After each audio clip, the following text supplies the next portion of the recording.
잘 지내셨습니까? 우선 다니엘 1장 8절의 말씀 저기 있는 걸 우리가 먼저 읽겠습니다. 다니엘 1장 8절. 다니엘은 뜻을 정하여 왕의 음식과 그가 마시는 포도주로 자기를 더럽히지 아니하리라 하고 자기를 더럽히지 아니하도록 환관장에게 구하니 하나님이 다니엘로 하여금 환관장에게 은혜와 긍휼을 얻게 하신지라. 아멘. 여기서 핵심 단어가 무엇이라고요? 뜻을 정하여. 오늘 지난 시간에 이어서 뜻을 정하여라는 문제를 좀 자세하게 살펴보겠습니다. 뜻을 정하여. 무슨 뜻을 정했는가? 무슨 뜻을 정했어요? 왕의 진미와 그의 마시는 포도주로 자기를 더럽히지 아니하리라. 부정한 음식을 먹어서 자기 몸이 더럽혀지지 않기로 그가 결심한 것이 여기에 나타나 있습니다. 그런데 9절은 하나님이 다니엘로 하여금 환관장에게 은혜와 긍휼을 얻게 하신지라. 그래서 제가 밑에 설명을 뜻을 정한 자에게 길이 열린다. 다니엘이 상황을 핑계대고 이유를 대고 합리화시킨 상태인데 하나님께서 아무리 스스로 이렇게 믿음이 없는데 내가 도와줘야 되겠다 하고 환관장에게 감동을 준 게 아니란 이야기. 어쨌든 다니엘 스스로 결심하고 어떤 상황이 전개되더라도 나는 하나님 말씀 안에 서야 되겠다라고 결심했을 때에 하나님이 다니엘로 환관장에게 은혜와 긍휼을 얻게 하신지라. 그 흐름의 내용들을 우리가 잘 볼 필요가 있습니다. 뜻을 정하여라는 것을 우리가 의지 이렇게 그래요. 그럼 내가 이쪽에 아예 쓸 테니까. 다음 시간에 여기 앉는 게 좋겠죠? 앞에 딱 보면. 그러니까 다음 화요일에는 아예 여기에 앉아서 그대로 볼 수 있도록 그렇게 하면 좋겠어요. 의지할 때 이렇게 하는 의지, 그거보다는 선택력, 결정력, 결정할 수 있고 선택할 수 있는 그런 측면에서. 그래서 정언복음 5권에 읽어봅시다. 의지는 사람의 본성 가운데 있는 지배력이며 다른 모든 기능들을 통제한다. 의지는 취향이나 경향이 아니고 사람들에게 역사하여 하나님께 대한 순종과 불순종을 결정하는 능력이다. 자동차의 모든 방향은 무엇에 의해서요? 핸들을 어디로 돌리느냐에 따라서 자동차 방향이 결정되고, 배는 키에 의해서, 비행기는 조종관에 의해서 달라지는 것처럼 우리의 인생의 모든 방향이 무엇에 의해서 좌우된다? 우리의 의지, 우리의 선택에 의해서 모든 인생의 방향이 결정됩니다. 그래서 그러면 바른 선택은 무엇이 전제돼야 되냐면은 올바른 분별력, 예? 올바른 분별력, 바른 철학, 바른 가치관이 있어야 바른 선택을 할 수 있는 거예요. 그래서 선택의 그 기초는 내가 어떤 가치관, 어떤 사상을 가졌느냐에 따라서 내 인생의 모든 향방이 좌우된다는 것을 여기서 볼 수가 있어요. 그러면 그 바른 분별력을 잠언서에서 반복해서 뭐라고 했냐면 지혜라 그랬어요. 지혜, 명철, 지혜와 명철. 그것을 한마디로 말하면은 분별력이요. 분별력. 그래서 선과 악, 옳고 그름, 이러한 모든 것을 뭐하는? 분별하는 능력을 지혜라 하는데, 그러면 그 분별력은 무엇을 통해서 향상되는가 하는 것을 우리가 좀 보겠어요. 자, 시편 119편은 키워드가 다 하나님의 계명, 말씀, 율례, 규례 그런 단어가 반복되면서 그 사상을 전개시키고 있어요. 10편 119편 97절에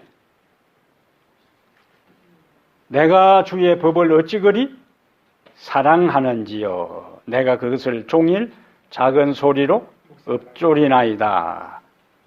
묵상하나이다.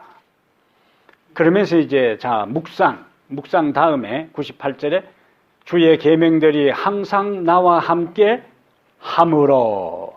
어떻게 항상 함께 하는가? 종일 묵상하는 그것이 주의 말씀, 위에는 주의 법이라 그랬고, 그 주의 법을 밑에는 주의 계명들이라 그랬고, 99절에는 주의 증거들이라 그랬고, 100절에는 주의 법도들이라 그랬어요.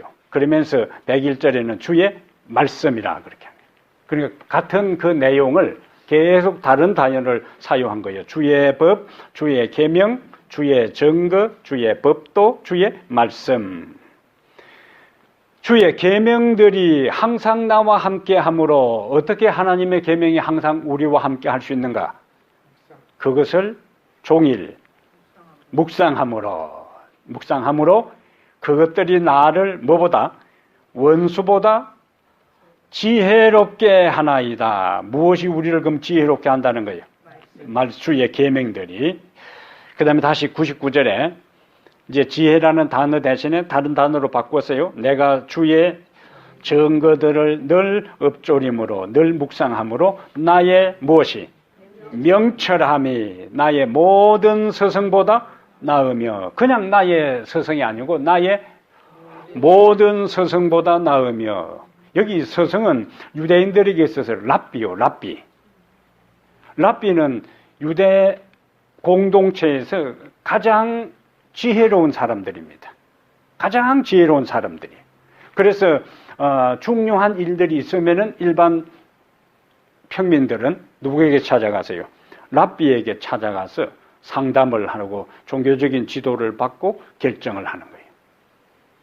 그래서 유대 공동체에서 최고의 지혜자는 랍비인데, 그냥 한두 명 랍비도 아니고 나의 모든 스승보다 나으며, 그 다음에 다시 100절에 주의 법도를 지킴으로. 그러니까 위에서는 97절, 98절 연결되는 것은 묵상함으로 원수보다 지혜롭게 되고, 99절에는 주의 증거를 묵상함으로 스승보다 더 명철하게 되고, 100절에는 이제 100절, 101절은 이제 또 좀 다른 표현을 썼어요. 주의 법도들을 이제는 뭐함으로?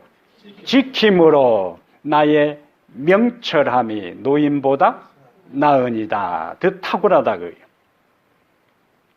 그러면은 우리가 올바른 선택을 하는 데 있어서는 바른 분별력이 있어야 되고, 그 바른 분별력은 무엇을 통해서?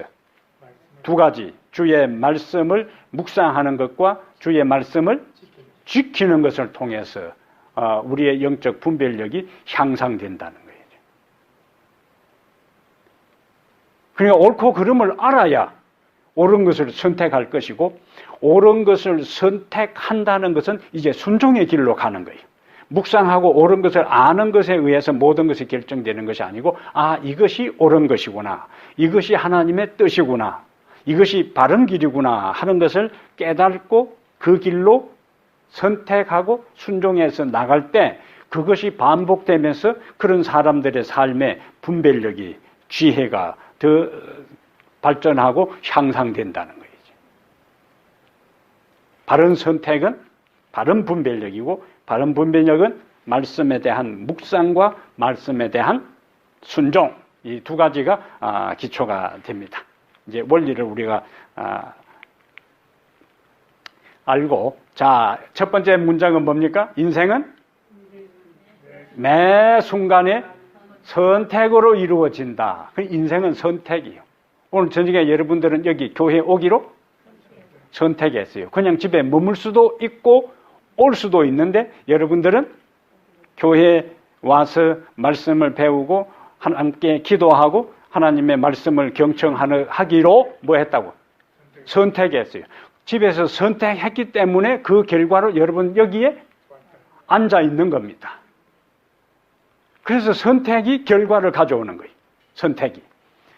그래서 이 프랑스 철학자 사르트르는 인생은 B와 D 사이에 C이다 그랬는데, 이 B는 이 출생이고 D는 죽음이고, 그 출생과 죽음 사이에 뭐가 있다는 거예요?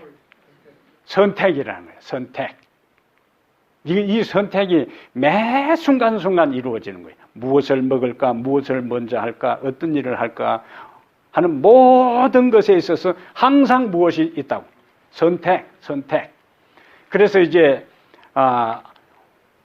현재 나의 모습은, 자, 오늘 저녁에 여러분들이 교회 오기로 선택한 결과로 여기 앉아 있는 것처럼, 현재 나의 모습은 지금까지 나의 선택의 열매다 하는 겁니다.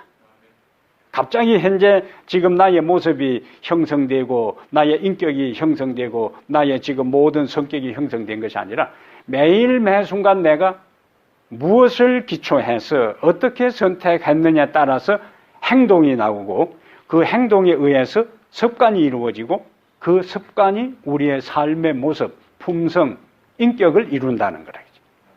오늘 나의 모습은 무엇의 결과다? 선택. 매 순간순간의 선택의 결과입니다. 그러니까 하루하루 선택이 얼마나 중요하냐 그거를. 근데 그 선택은 무엇에 기초해서요? 하나님의 말씀에 기초해서요. 그 다음에 오늘 나의 모습이 지금까지 나의 선택에 의한 결과라면은, 미래의 나의 모습은 현재 내가 무엇을 선택하느냐 하는 것이 나의 미래의 모습을 결정하는 거예요. 그러니까 미래의 모습은 미래에 결정되는 것이 아니라 지금 내가 어떻게 선택하고 무엇을 하기로 행동하느냐에 따라, 어떤 행동을 하느냐에 의해서 내 미래의 모습이 결정되는 거예요.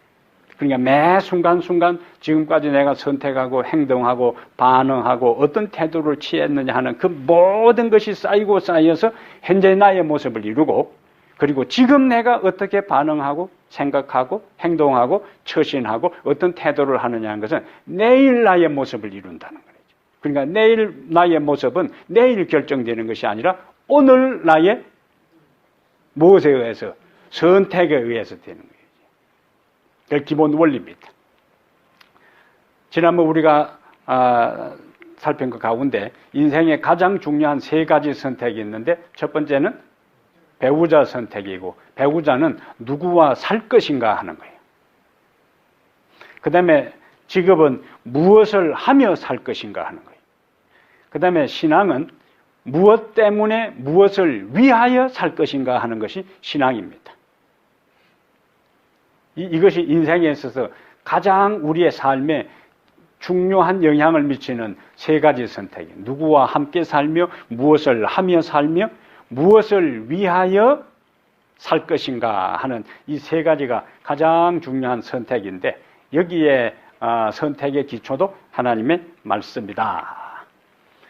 자, 그러면은 다니엘의 세 친구들이 갈대아 사람의 학문과 언어를 공부하는 것과 창시 계명에 대한 것은 거부하지 않았어요. 왜 그랬을까요? 우리는 갈대아 학문을 배울 수가 없다. 갈대아 언어도 배울 수 없다. 갈대아 문화도 배울 수가 없다. 그렇게 거절하지 않고 그것에는 응했어요. 그 다음에 이름을 바꾸는 데 있어서도 절대로 나는 내 이름 버릴 수가 없다고 버티지 않았어요. 그런데 음식과 주정음료에 대해서는 뭐 하지 않았어요? 양보하지 않았어요. 왜냐하면 그들이 판단해 이것은 우리를 뭐 하는 것이라고? 더럽히는 것이라고. 그래서 앞에서 살핀 것처럼 사단은 바벨론 군대를 통해서 이스라엘의 가시적인 성전을 파괴했어요. 거기서 성공했습니다. 그런데 성전은 파괴해도 몸 성전, 하나님의 백성들의 그것은 이 젊은이들이 믿음 안에 딱 서 있으니까 이제는 몸 성전을 공격하기 위한 전략의 하나로 음식을 통해서 그들을 더럽히기 위한, 파괴시키기 위한 전략을 하는 거죠. 그래서 이 음식은 단지 무엇을 먹느냐 하는 것은 무엇을 먹느냐로 끝나는 것이 아니고, 무엇을 먹느냐 하는 것은 우리의 몸을 형성하고 우리의 정신세계와 사고작용에 어떤 것을 먹고 마시느냐 하는 것이 영향이 있는 겁니다. 만약에 영향이 없다면 바울이 고린도전서 10장 31절에서 너희가 먹든지 마시든지 무엇을 하든지 하나님의 영광을 위하여 하라고 할 필요가 없어요. 무엇을 먹든지 다 하나님의 영광을 위하여 된다면 강조할 필요도 없죠. 해로운 것을 먹든지 유익한 걸 먹든지 부정한 걸 먹든지 그것이 우리의 몸과 우리의 정신과 사고체계에 영향이 없다면은, 그리고 언제 먹든지 그냥 먹고 싶은 대로 먹든지 굶든지 상관이 없다면은 그것을 강조할 필요가 없다는 거라. 근데 그것이 언제 먹고 어떻게 먹고 무엇을 먹느냐 하는 것은 하나님의 영광을 드러내느냐 드러내지 못하느냐에 영향이 있기 때문에 먹든지 마시든지 무엇을 하든지 그것이 다 하나님의 영광을 위하여 하라 하는 말씀을 이제 하신 겁니다. 다니엘 1장 8절은 다니엘 전체에서 다니엘 되게 한 핵심 요소예요. 1장 8절에서 다니엘이 적당하게 타협해버리고 그 상황 윤리로 합리화시키고 변명하고 핑계하고 이유를 댔더라면은 그 이후에 다니엘은 더 이상 등장하지 않습니다. 그래서 한 인생이 결정적인 순간에 하나님의 뜻을 위해서 바로 서느냐 서지 못하느냐 하는 것은 그가 그 이후에 하나님의 뜻을 성취하는 통로, 도구가 되느냐 하는 여부를 결정하는 중요한 요소가 되는 거예요. 우리가 인생을 살 때에 신앙인은 무엇이 있다고요? 양보할 것과 타협하지 않을 것이 있어요. 양보하고 타협할 것이 있지만은 양보해서도 안 되고 타협하지 말아야 될 것이 있다는 거예요. 자, 그러면 다니엘의 마음의 결심은 그들은 지금 어디에 살지만은 바벨론에 살지만은 바벨론 사람처럼 살지는 않겠다 그거예요. 바벨론에 살지만. 바벨론이라는 것은 우리가 지난번에 성경은 두 도시의 이야기라 그랬어요. 두 도시. 어디와 어디? 바벨론과 예루살렘. 바벨론과 예루살렘 두 도시의 이야기가 성경에 흘러가는 이야기요. 그것이 어디까지 흘러가는가? 요한계시록까지 흘러가요. 두 도시의 이야기. 바벨론을 중심으로 하는 사단의 본부, 예루살렘을 중심으로 하는 하나님의 본부. 두 도시의 이야기가 그 코드, 구약의 그 코드가 요한계시록까지 마지막 종말적 사건이 진행되는 지점까지 흘러갑니다. 그래서 다니엘을 우리가 배우는 것은 2600년 전에 그냥 바벨론에 살았던 한 다니엘의 이야기가 아니라 그 당시에는 실제적인 바벨론의 국가 속에서 바벨론화시키는 그 전략에 믿음으로 맞선 그 이야기였지만은 그것이 영적으로 요한계시록까지 흘러가는 이야기니까 그 시절에 그들이 어떻게 처신했느냐 하는 것은 마지막 시대에 우리가 영적 바벨론의 엄청난 포위망이 좁혀올 그때에 우리가 어떻게 살아야 할 것에 대한 것을 보여주는 것이다 하는 거예요. 둘째 천사의 기별이 뭐죠? 자, 우리 재림교회의 핵심적인 재림교회만이 전하는 핵심 기별을 우리가 세천사 기별이라 그래요. 세천사 기별이라 하는데 세천사 기별은 어디에 나와요? 요한계시록 14장 6절부터 12절까지 나옵니다. 그러면 첫째 천사 기별은 14장 6절 7절에는 창조주 하나님을 기억하라는 거예요. 두 번째는 14장 8절부터 바벨론이 무너졌다는 것이고 셋째는 짐승의 표를 받지 말라는 이야기. 근데 14장 8절은 계시록 18장 1절 2절과 연결되는데 거기는 내 백성아 거기서 바벨론에서 나오라. 근데 바벨론에서 나오라는 기별은 예레미야서의 후반부에 가서 바벨론에서 빨리 나오고 빨리 도망가라는 기별이 나와요.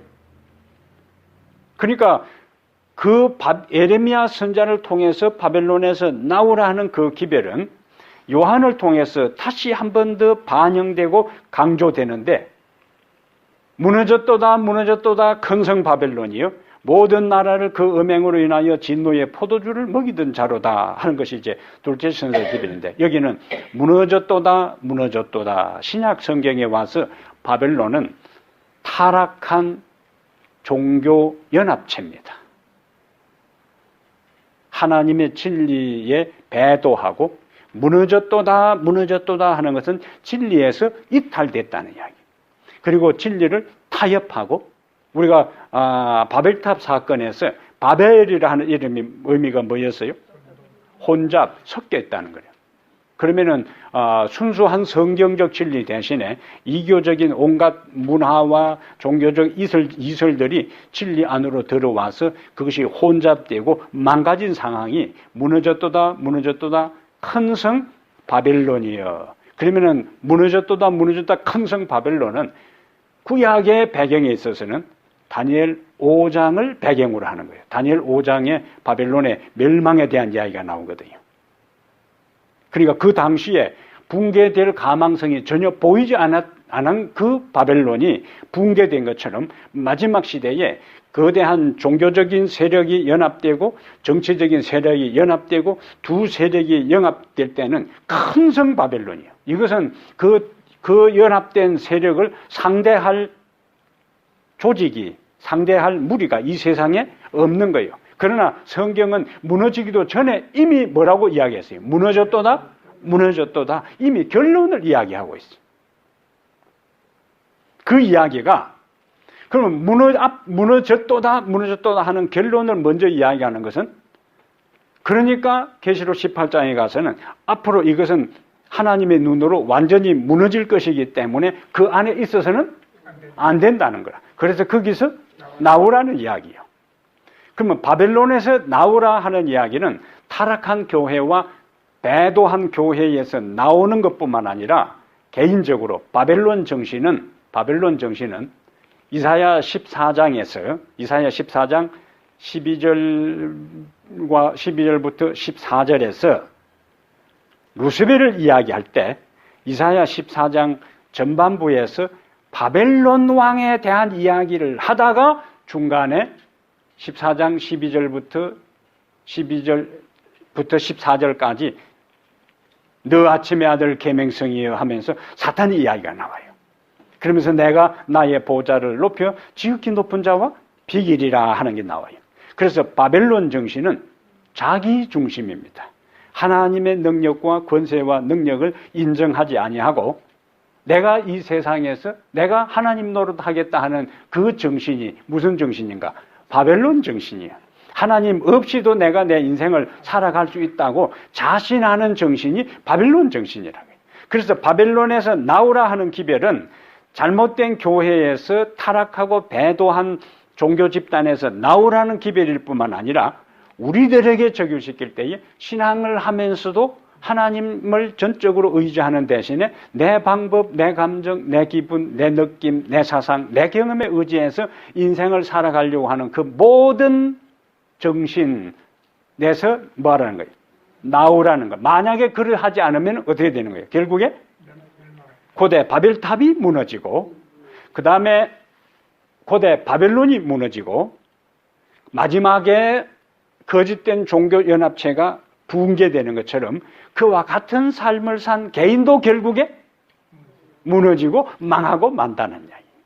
그래서 긴박하게 공중에 날아가면서 하는 것은 긴박성을 이야기하는 거예요. 그 상태에 오래 머물러 있어서는 안 된다는 이야기가 바로 이제 둘째 천사의 기별인데, 바벨론은 다니엘은 그 바벨론에 살면서도 몸은 지금 바벨론에 있다 할지라도 그 정신과 사상과 가치관과 그 삶의 모든 방향은 바벨론에 있지 않았다는 거예요. 몸만 있었지 그 모든 것은, 그 단적인 예가 다니엘 6장에 가서 그것이 가능했던 것이 뭐냐면 매일매일 다니엘 6장 10절에 예루살렘을 향하여 열린 창에서 전에 행하던 대로 무릎을 꿇고 하루 3번씩 그 하나님께 감사하였더라. 그것이 다니엘로 하여금 바벨론의 삶에서도 바벨론화되지 않도록 하는 중요한 요소였다는 거지. 기도하는 것, 방향이 어디로? 예루살렘 향해서. 그는 지금 몸은 어디 있어도, 바벨론에 있어도 그의 관심의 초점은 그의 조국 예루살렘에 있었어요. 그러면 지금은 우리가 이 땅에 산다 할지라도 우리의 시선과 관심이 하늘로 계속적으로 향하게 하는 중요한, 우리를 그렇게 하게 하는 요소가 바로 하나님 앞에 기도하는, 그것이 우리로 하여금 바벨론화 되지 않게 하는 중요한 요소가 됩니다. 그래서 여기에 여기 이제 자주 사용하는 표현이요, 세상에 처하여 살지만 세상에 속하지 않는 그리스도인. 다니엘은 바벨론에 있었지만 바벨론에 속하지 않은 것처럼 그리스도인은 세상에 처하여 살지만 세상에 속하지 않는다. 이 표현은요, 우리 이 세상을 떠나서는 살 수가 없어요. 예수님 오실 때까지. 그것은 배를 진수시킬 때, 배를 물에 이제 진수시키면은 배는 어디에 있어야 되는 거예요? 물에 있어야 되는 거예요. 물을 떠나서는 배는 더 이상 존재 이유가 없어. 물이 있어야 배가 뜰 수 있는 거예요. 그러나 그 물이 배 안으로 들어오면은 안 되는 거예요. 그리스도인은 이 세상에 살지만은 세상적 모든 것들이 우리의 정신세계로, 우리의 가치관으로 스며들어서는 안 된다는 겁니다. 그것을 가능하게 뭐냐? 뜻을 정하는 거예요. 뜻을 정하는 거예요. 그래서 다니엘이 그 모든 죄악의 온상지, 죄악의 중심부, 권력의 핵심부에 있으면서도 그가 물들지 않을 수 있었던 것은 뜻을 정하여 내가 바벨론에 살지만은 바벨론 사람처럼 살지 않겠다 하는 그 결심, 뜻을 정한 것이 가능한 거예요. 그래서 남은 자손의 신앙 철학은, 성경에 이제 남은 자손이라는 개념이 우리 재림교회에서 상당히 중요하게 여기는 성경 신학의 그 핵심인데, 최초에 남았다 하는 개념이 노아 홍수 이후에 노아와 그의 가족들만 남았더라, 그렇게. 그럼 다른 사람들은 다 남지 못했다는 거예요. 그러면 노아와 그의 가족이 남을 수 있었던 것이 뭐냐? 그 시대에 절대 다수의 사람들이 하나님의 약속을 믿지 못하고 하나님의 경고에 반응하지 아니하고 하나님이 정한 구원의 영역 안으로 들어오지 아니하고 다 자기 방식으로 살아갈 그때에 노아와 그의 가족들은 하나님의 경고에 귀 기울였고 하나님의 명령에 순종해서 방주를 예비했고, 그 다음에 그 방주에 들어가면 산다는 말씀에 따라서 만약에 비가 안 와버리면은 그들의 모든 것은 숲으로 돌아가지만은 하나님이 경고하셨고 하나님이 방주를 예비하라 하셨고 하나님이 방주에 들어가면 산다는 그 말씀에 따라 그들이 들어갔어요. 그래서 그 결과 그들은 무엇이 되었다고요? 그 시대에 남은 자가 되었던 거예요. 그러면 다니엘과 세 친구들은 이스라엘 유다 나라가 초토화되고 황폐화되고 성전도 불타고 왕궁도 불타고 귀족들과 모든 민중들의 집들이 다 전소되고 약탈당하는 그때에 배도하는 그때에도 그들은 진리 안에 굳게 남아 있었다. 그래서 마지막 시대에 조국이 완전히 그 패망당하는 그 와중에서도 조국이 패망당한 것 상관없이 그들이 진리 안에 굳게 서 있었던 것처럼 마지막 시대에 외행적으로 이 조직된 교회가 나중에 없어질 수도 있습니다. 더 이상 예배 드리지도 못하고 목사들이 더 이상 공개적으로 활동하지 못하고 평신도들이 자기 자신의 믿음을 지켜야 할 때가 와요. 지금은 하나님께서 제7 안실 예수 재림 교회 이스라엘을 선택한 것처럼 역사의 마지막에는 제7 안실 예수 재림 교회를 하나님께서 선택하신 거예요. 그리고 그 선택한 그들을 통해서 당신의 역사의 마지막 사업을 이루어 가시는 거예요. 그런데 나중에는 이러한 외행적인 조직 자체마저도 더 이상 이 거대한 바벨론에 의해서 더 이상 존속하지 못하도록 하는 일들이 일어날 때 외행적으로 재림교회라는 교단 안에 있는 사람들이 다 남은 자손이 되는 게 아니라 이스라엘 백성들이 하나님의 백성으로 칭했지만은 그 안에 진리 안에 굳게 서는 소수의 남은 자가 있었던 것처럼 교단적으로는 남은 자라는 교회라고 할지라도 그 안에 소수의 사람들이 개인적으로 하나님 앞에 설 것이고 하나님의 역사의 마지막은 교단적으로 타협하고 배도한다면은 그 소수의 진리 안에 굳게 선 그 사람들을 통해서 하나님께서 역사의 마지막 사업을 마치실 것이라는 거예요. 예, 오케이. 잠깐만요. 그리고 그들이 누구인지는 우리는 몰라요. 그거는 하나님께서 아시는 거라. 그래서 이 사람이 맞나 안 맞나 우리가 그거는 판단의 영역은 하나님의 영역입니다. 오케이. 그 정도로 정리하겠어요. 남은 자손은 그래서 마지막 시대의 남은 자손은 교회 안에 재림교회 안에 속했다 해서 남은 자손으로 구원받는 것이 아니라 이스라엘 백성들에 속했다 해서 다 구원이 아니라 그 안에 진리에 따른 사람이 구원받은 것처럼 제7안식 예수 재림교회 안에 속했다 해서 다 구원이 아니라 그 안에서 진리를 따라 순종하는 말씀의 분별력을 가지고 살아가는 사람이 결국에 최후의 남은 자로서 그래서 그걸 남은 자 중에 남은 자다.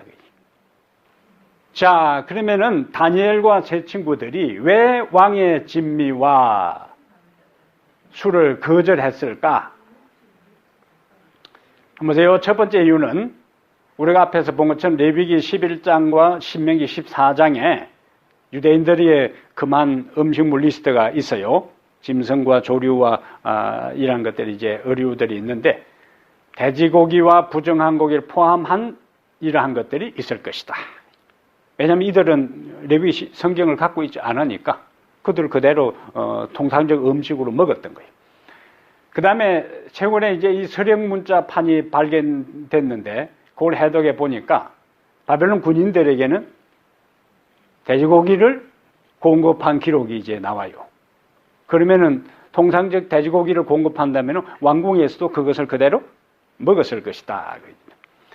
그 다음에 설령 유대인들이 먹을 수 있는 고기라 할지라도 성경의 도살 방법은 피를 다 흘리는 그 코슈요. 예, 그건 이제 중동 음식이고 유대인들이 먹는 거 뭐예요? 코슈, 코시인가 뭐 코슈염이 비슷한데. 예, 그 피를 다 제거한 거예요. 자기들 방식으로 피를 제거한 상태에서 유대인들이 먹을 수 있는 음식입니다. 그 고기입니다.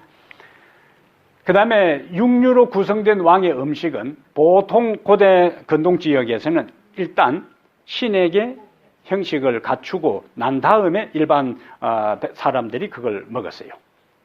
그 다음에 주정음료, 이 술 문제는 상당히 여러 가지 해석이 가능한 문제인데 우선 잠언 23장을 잠깐 한번 보겠어요.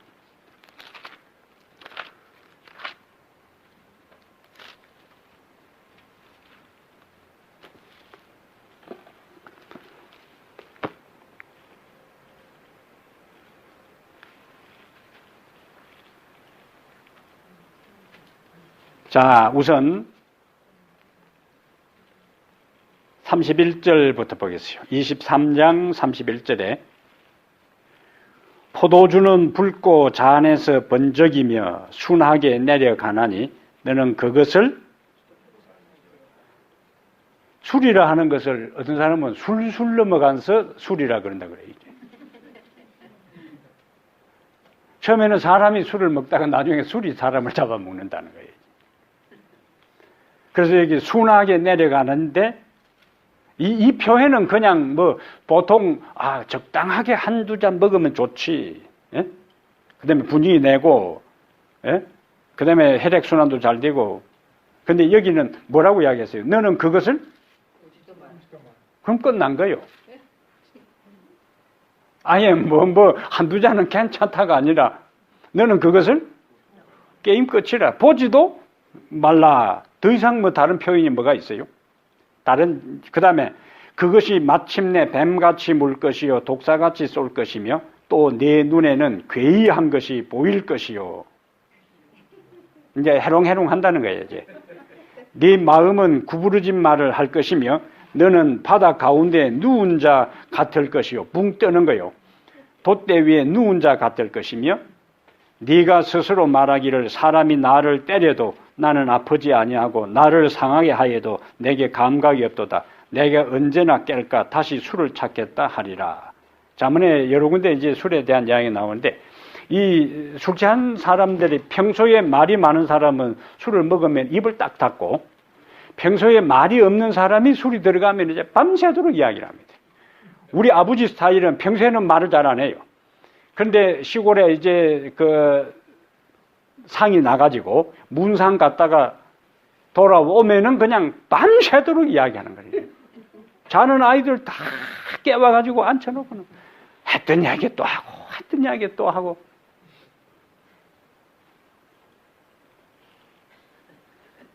지금 생각하니까 아찔하네. 예. 그래서 술은 적당하게 술에는 적당이라는 단어가 없습니다.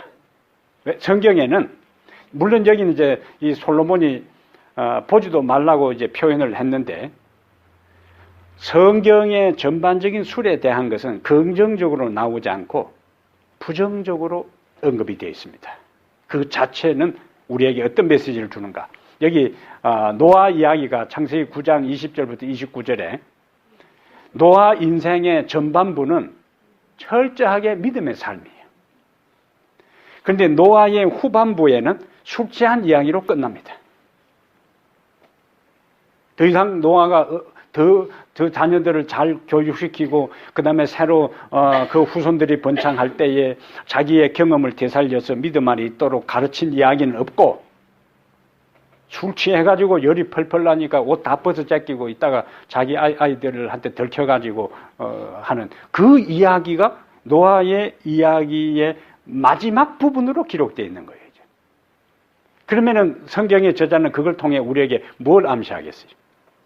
아무리 믿음의 길을 걸어왔던 사람이라도 그가 제대로 바르게 하지 아니하게 될 경우에 마지막이 그런 꼴이 된다는 것을 우리에게 경고해 주는 거예요. 이제.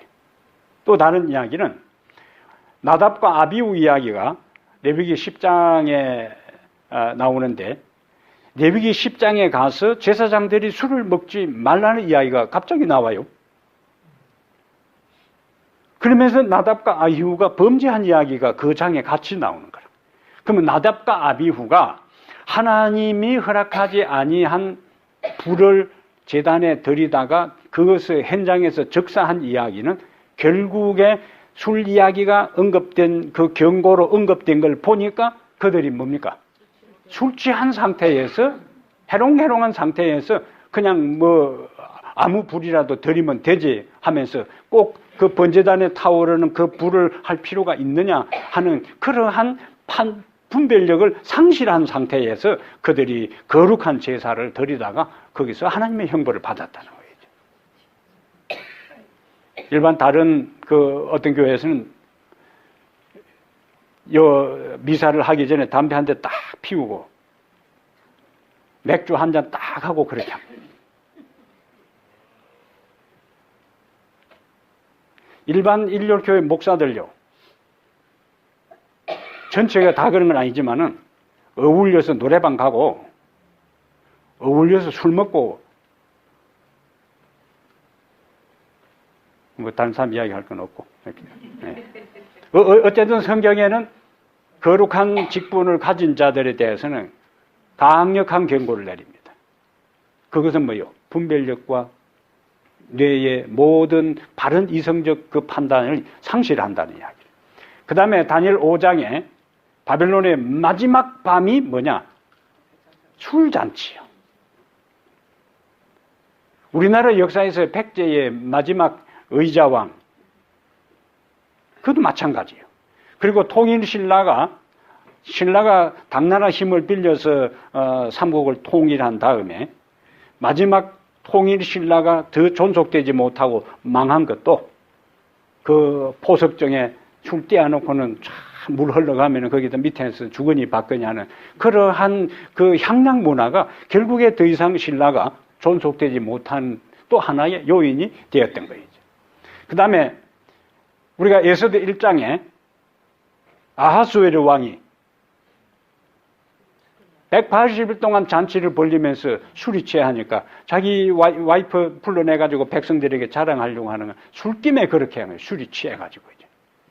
근데 하나님은 그러한 인간의 실수를 활용해서 에스더가 등장하게 되고 이스라엘이 위기 가운데 구원하게 되는 그러한 계기로 삼지만은 어쨌든 그 나라에 국한해서 볼 때는 그 나라가 패망의 길로 가게 되는 위기에 치닫게 되는 중요한 요소가 왕이 백성들과 그 고관 대적들하고 술 잔치를 벌린 그 문제였다는 거예요. 그 다음에 헤롯 왕이 심지어 요한을 참수한 그 상황도 결국에 헤로디아를 불러다가 야한 춤을 추니까 이 왕이 눈이 해까닥 해가지고는 그냥 나라의 반이라도 다 주겠다고 하는 그것이 결국에 뭐 때문이죠? 술 때문에. 그래서 성경 전체에 있어서 술은 적당하게 먹어도 된다, 괜찮다 하는 것은 없고 술로 인해서 국가가 망하고 개인이 수치를 당하고 망하는 이야기가 기록된 것은 그것은 잠언서에서 강력하게 이야기한 것처럼 하나님의 백성들이 가까이 할 것이 아니다 하는 것을 보여주는 겁니다. 단적으로. 그래서 이 다니엘은 그와 같은 흐름 속에서 그것을 거절한 상황이에요. 밑에 12절 잠깐 이제 보겠어요. 그래서 이제 환관장이 그러한 제안을 받은 다음에 그 요청을 들어는 줘야 되겠는데 이제 염려를 하잖아요. 내가 내 주왕을 두려워하노라. 그가 너희 먹을 것과 너희 마실 것을 지정하셨거늘 너희의 얼굴이 초췌하여 동무소년들만 못한 것을 그로 보시게 할 것이 무엇이냐. 그렇게 되면 너희 까닭에 내 머리가 왕 앞에서 위태하게 되리라. 그러니까 12절에 청하오니 당신의 종들을 열흘 동안 시험하여 채식을 주어 먹게 하고 물을 주어 마시게 한 후에 당신 앞에서 우리의 얼굴과 왕의 진미를 먹는 소년들의 얼굴을 비교하여 보아서 보이는 대로 종들에게 처분하소서. 여기 채식하고 뭐가 나와요? 채식하고 물이 나옵니다. 위에 두 가지만 잠깐 하고 우리가 기도를 드리겠어요. 나머지 다음에 설명하고. 채식은 창세기 1장 29절 30절에 잠깐 한번 보겠어요. 에덴의 음식이 왜 다니엘이 채소, 채식하고 물을 달라고 했을까? 창세기 하나님께서 인간을 창조한 다음에 인간에게 준 최초의 음식이 창세기 1장 29절에 하나님이 이르시되 뭐라고 했어요? 내가 온 지면에 씨 맺는 모든 채소와 씨 가진 열매 맺는 모든 나무를 너희에게 주노니 그 다음에요. 너희의 식물, 너희의 먹을거리가 되리라. 거기다가 또 30절 또 땅의 모든 짐승과 하늘의 모든 새와 생명이 있어 땅에 기는 모든 것에게는 내가 모든 풀을 먹을거리로 주노라 하시니 그대로 되니라. 그러니까 일반 다른 조류나 짐승들에게도 하나님께서 뭘 주셨다는 거예요? 풀을 먹도록 한 거예요. 그러니까 창조 당시에는 육식동물이나 잡식동물이 있었던 것이 아니고 모든 동물은 다 초식을 하도록 그렇게 한 거예요. 그 에덴의 원래 원리입니다. 그러면은 채식을 해야 할 첫 번째 이유는 채식하는 것은 back to 에덴이요. back to 에덴. 요 구절까지만 잠깐 보겠습니다. 이사야 11장에 자, 이사야 11장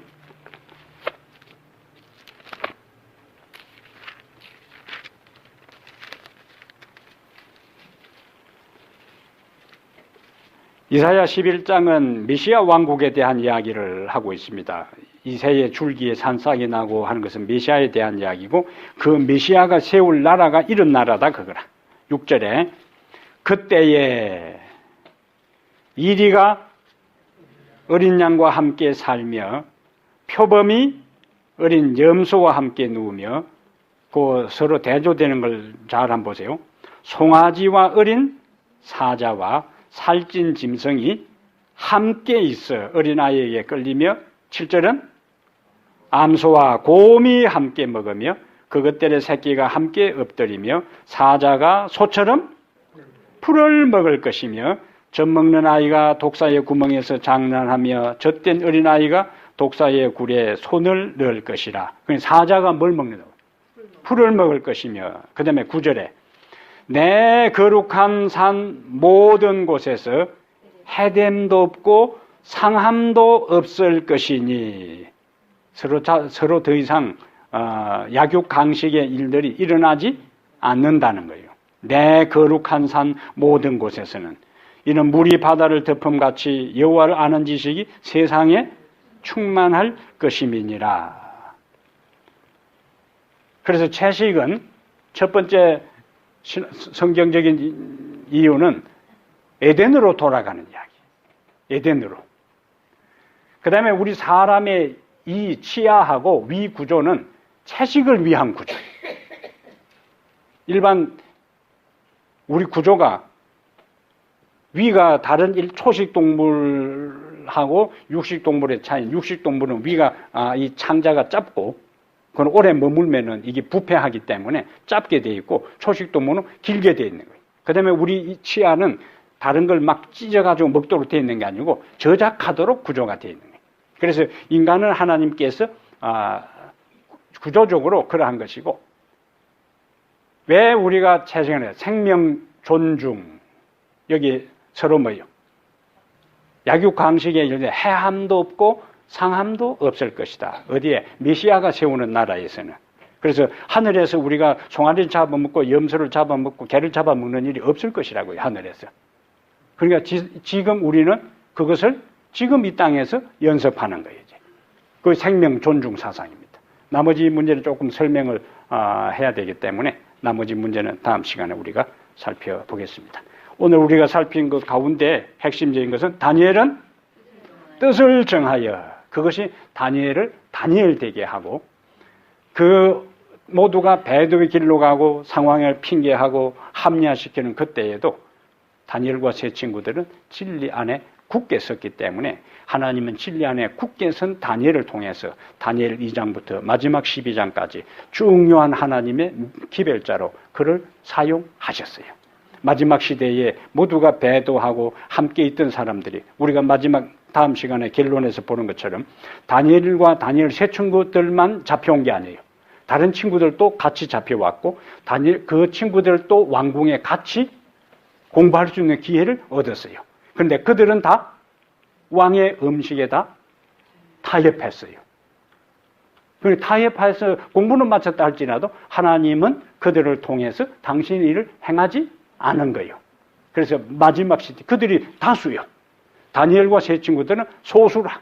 그러나 소수를 통해서라도 하나님은 큰 일을 이루신 것처럼 마지막에 함께 있던 사람들이 함께 오랫동안 신앙생활을 했던 사람들이 돌아가는 여러 상황에서 배도하고 타협의 길로 갈지라도 홀로 남은 자들이 될 때 소수의 그들을 통해 하나님께서 성령을 주시고 그들을 통해서 마지막 역사 당신의 사업을 이루는 통로로 도구로 우리를 사용하실 것입니다. 우리가 그것을 생각하면서 개인 기도를 이제 잠깐 나도 뜻을 정하여 어떤 상황에서도 내가 하나님의 말씀 안에 굳게 설 수 있도록 그것을 위해서 기도합시다.